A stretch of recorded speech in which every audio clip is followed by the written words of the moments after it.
Hello! Good morning! Good morning sa mga ka-sister, sa mga ka-brothers, sa Pilipinas man, sa Taiwan, o kahit na saang lugar po. So, ang pag-uusapan po natin ngayon is ang sobrang pag-inom ng tubig, kung ito po ba is nakakasama sa ating pangangatawan. Well, mula bata pa po ako, ang sabi nila is kailangang uminom ng tubig in one day, 8 glasses daw po. Okay? So, actually, sa aking mga na-research, it's true. So, kailangan nating uminom in one day, 8 glasses of water. Kaya lang, syempre ho, depende na rin po sa katawan or sa trabaho ng isang tao. Like for example po, yung mga manlalaro, kailangan po nila na mas maraming tubig. Or sa bansang mainit po. Tulad na rin po dito sa Taiwan, sobrang init po, sobrang init. Maya't maya ang pawis, grabe, pag hindi mo binuksan ng aircon talaga dito sa Taiwan, talagang lagatak po ang pawis. So, sa Pilipinas, opo, andyan po yung mga heat stroke na tinatawag natin, na aking napapanood sa YouTube, sa balita na kumbaga nahihimatay na lang po sila sa kalsada.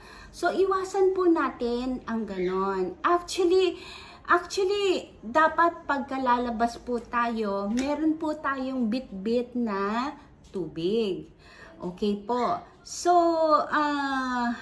actually bibigyan ko po kayo ng konting kaalaman through aking na-research. Okay? Research ko lang po ito. Siyempre, hindi lang po para sa aking katawan at para na rin po sa inyong lahat. Okay po. Bumababang electrolyte sa katawan ng isang tao. Okay, ang electrolytes ay mahalaga sa ating katawan gaya ng sodium. Sodium kasi ang nagbabalanse ng fluid sa labas at loob ng cell. Number 2, pamamaga daw po ng cell, yung sobrang pag-inom ng tubig.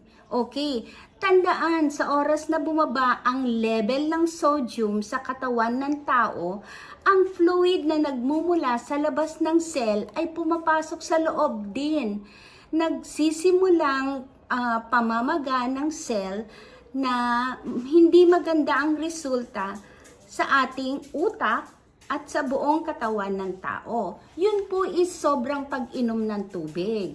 Okay. Paano nakamamatay ang sobrang pag-inom ng tubig? Kapag or nasobrahan ang water intoxication, ay di naagapan ang mga sintomas na ito ay maaaring mayuwi sa comatose, brain damage, at pagkamatay. So ito po aking babasahin ang mga sintomas sa sobrang pag-inom ng tubig. Pagkakaroon ng double vision, pagiging mahiluin, panghihina ng kalamnan, pagtaas ng presyon sa dugo, pagkalito, pamamanhid, or nahihirapang sa paghinga. So tandaan, para maiwasan ang water intoxication, obserbahan natin po ang ating ihi. Okay po. Kung ang ating ihi ay dark yellow, ang ibig sabihin po nito is kulang po sa tubig.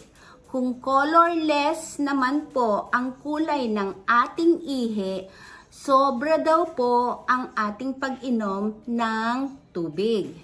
Kung pale yellow daw po, tamang pag-inom ng tubig. Yung tama lang po na hindi sobra, na hindi naman kulang. So, yun po ang ating vlog for today. So, tandaan po, sa sobrang pag-inom ng tubig, ito po is nakamamatay. Yun yung tinatawag na water intoxication. So, from now on, guys, pakiobserbahan po ang inyong mga ihi. Okay, ulitin ko po, kung dark yellow, kulang po ito sa tubig. Kung ito naman po is colorless, sobra naman po ang pag-inom ng tubig. So, ang tamang kulay po ng tubig is pale yellow po ang lalabas o ang magiging kulay ng inyong ihi. I-add ko rin po dito sa aking channel, sa aking vlog, yung sample ng mga color ng ihi. Okay po? I hope na nagustuhan niyo po ang aking content for today. Please subscribe po Samut Sari Pinay in Taiwan. Paki-likes na rin po. At kung meron po kayong gustong pag-usapan natin, paki-comment na lang po. Opo. So maraming salamat po. God bless us all. I love you.